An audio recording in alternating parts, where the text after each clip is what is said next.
और दूसरी तरफ आपको पता है कि पाकिस्तान की ये फितरत रही है, कभी सामने आकर के वॉर नहीं करता है, लेकिन कायरो की तरह घटनाएं जरूर करवाता रहता है। कभी जासूसों के जरिए पीठ पर वार करता है। ऐसा ही उसने इस युद्ध में भी करने की कोशिश की, लेकिन जब उसकी सेना भारत के हमलों का जवाब नहीं दे पा रही थी तो पता है क्या होता है। उसके बाद होता यह है कि पाकिस्तान ने भारत के धार्मिक स्थलों को निशाना बनाना शुरू कर दिया।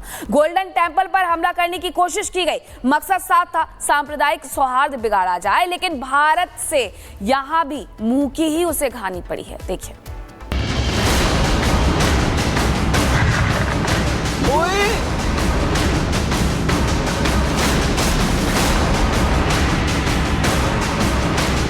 सात मई को भारतीय सेना पाकिस्तान में पल रहे आतंकियों पर काल बनकर टूटी।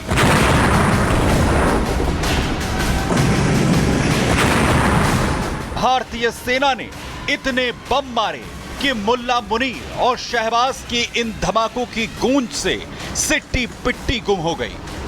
मसूद अजहर और हाफिज सईद आतंकी गैंग के 100 से ज्यादा आतंकियों का खात्मा जहां भारतीय सेना के जाबाजों ने किया, तो वहीं पाकिस्तान की जिहादी फौज ने भारत में सामाजिक सौहार्द बिगाड़ने के लिए धार्मिक स्थानों और नागरिक इलाकों को निशाना बनाने की नापाक कोशिश की।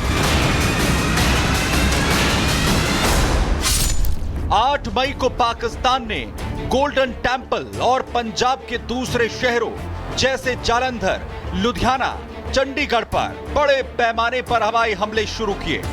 गोल्डन टेम्पल को निशाना बनाने का मकसद धार्मिक और प्रतीकात्मक महत्व के स्थानों पर हमला कर भारत में सांप्रदायिक तनाव को भड़काना और राष्ट्र एकता को कमजोर करना था। अमृतसर, जम्मू, श्रीनगर, पठानकोट, भुज और अन्य शहरों में सैन्य और नागरिक ठिकाने भी निशाने पर थे। मुनीर के मंसूबे भारतीय सेना पहले ही जान चुकी थी। भारत को पता था कि पाक आर्मी भारतीय सेना से सीधी टक्कर नहीं ले सकती, ऐसे में वो कायराना हरकत जरूर करेगी।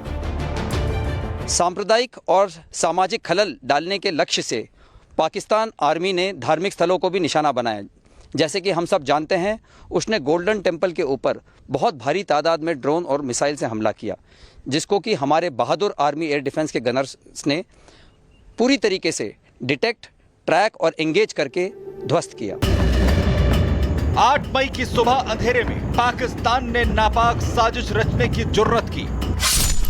पाकिस्तान ने हमले में कामिकोज ड्रोन, तुर्की के YHA-3 माइक्रो ड्रोन, सतह से सतह और हवा से सतह में वार करने वाली मिसाइलें, आर्टिलरी रॉकेट से गोल्डन टेम्पल को निशाना बनाने की कोशिश की।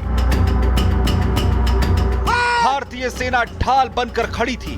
पाकिस्तान की मिसाइलों तो दूर, एक माचिस की तीली भी गोल्डन टेम्पल के आसपास तक नहीं पहुंच सकी। सक्सेस नहीं मिलने पर इन्होंने यही कामिकाजी ड्रोन्स और रॉकेट्स को सिविल एरियाज, गुरुद्वारा साहिब और रिलीजियस एरियाज को भी टारगेट किया। भारत ने अपनी स्वदेशी एयर डिफेंस सिस्टम से पाकिस्तानी आर्मी को घुटने पर ला दिया। आकाश तीर ने जहां पाक हमलों को ध्वस्त किया, तो वहीं ब्रह्मोस ने बता दिया कि सैन्य कार्रवाई आखिर क्या होती है।